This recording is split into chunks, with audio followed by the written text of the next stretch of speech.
एक जंगल में एक टुनटुनी चिड़िया रहती थी जो दिल की बहुत साफ थी। चलो मैं तो काम पे चलती हूँ। आज तो बहुत देर हो गई है, मालकिन गुस्सा करेंगी। टुनटुनी चिड़िया ये कहकर वहाँ से चली जाती है। टुनटुनी चिड़िया कालू कौवे के घर में झाड़ू पोछे का काम किया करती थी।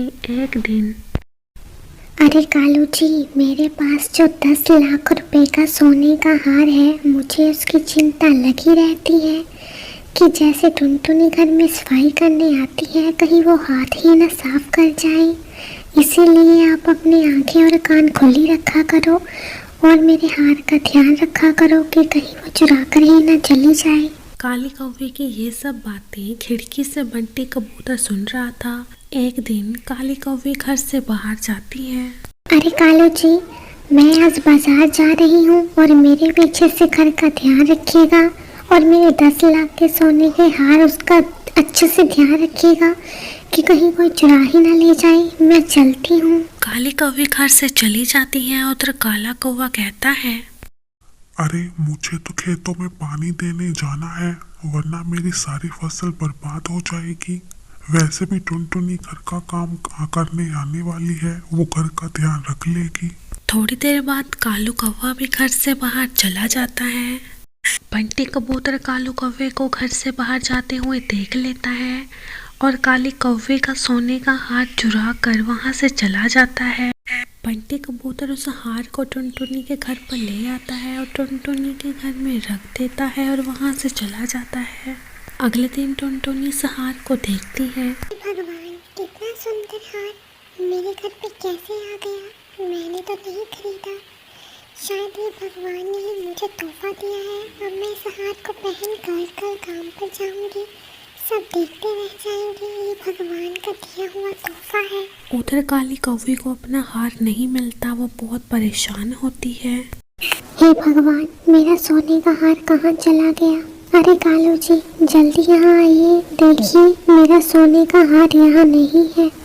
पता नहीं कहाँ चला गया, ढूंढिए उसे। अगले दिन टुनटुनी सोने का हार पहनकर काली कौवे के घर काम पर आ जाती है। अरे ये तो मेरा सोने का हार है टुनटुनी, ये तुम्हारे पास क्या कर रहा है? इसका मतलब काम करने के बहाने तुमने मेरा हार चुरा लिया। दो मेरा हार वापस कर। अरे नहीं मालकिन, ये सोने का हार आपका नहीं मेरा है, मुझे भगवान ने तोहफा दिया है जब मैं सो रही थी। काली कौवे को बहुत गुस्सा आता है और बहुत जोर से टुनटुनी को डांटने लग जाती है।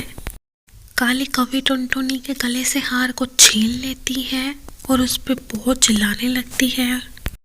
अरे टुनटुनी के बच्चे, ये मेरा हार है, चल निकल अब मेरे घर से और आगे से अपनी शक्ल मत दिखाना मुझे, वरना मार मार के तुम्हारा कचुम्बर निकाल दूंगी।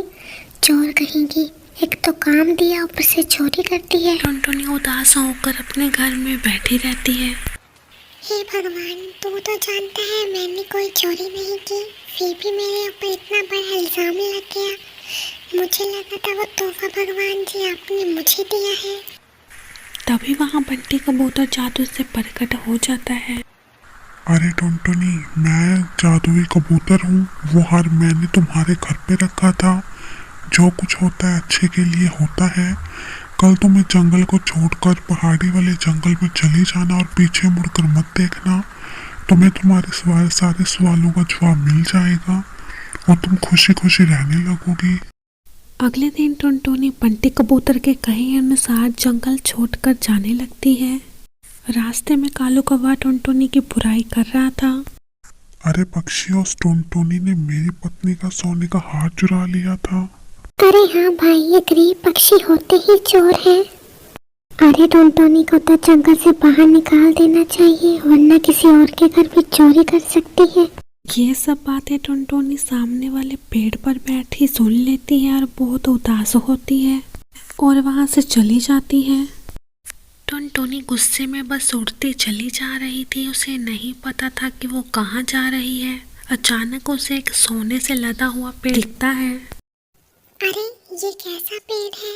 इस पेड़ के ऊपर तो सोने के इतने बड़े बड़े हार लगे हुए हैं, पर ये कैसे हो सकता है? मुझे लगता है ये पेड़ जादुई है। फिर पेड़ से आवाज आती है, हा हा हा, हाँ टुनटुनी, मैं जादुई पेड़ हूँ। मेरे ऊपर सोना चांदी लगता है। तुम एक नेक दिल चिड़िया हो, इसलिए आज से ये पेड़ तुम्हारा है। और मेरे ऊपर जितना भी सोना लगेगा उस पर सिर्फ तुम्हारा हक है। और अगर इस सोने को कोई चुराना चाहेगा तो वो जलकर भस्म हो जाएगा। लेकिन जिसे तुम मदद करना चाहती हो उसकी तुम मदद कर सकोगी। अब तुम इस सोने को अपने घर ले जाओ। टुनटुनी बहुत हैरान थी। टुनटुनी जितना भी सोना उस पेड़ से लेकर जाती, फिर से उतना ही सोना पेड़ पर लग जाता था। टुनटुनी उस सोने को बेचकर अपना एक बहुत ही बड़ा घर बना लेती है। टुनटुनी का घर सोने से भरा पड़ा था। अब वो जंगल की रानी बन चुकी थी, सबसे अमीर चिड़िया। अब टुनटुनी खुशी खुशी रहने लगी थी। जो पक्षी टुनटुनी के बारे में गलत बोल रहे थे, अब वह टुनटुनी की तारीफ करने लगे थे।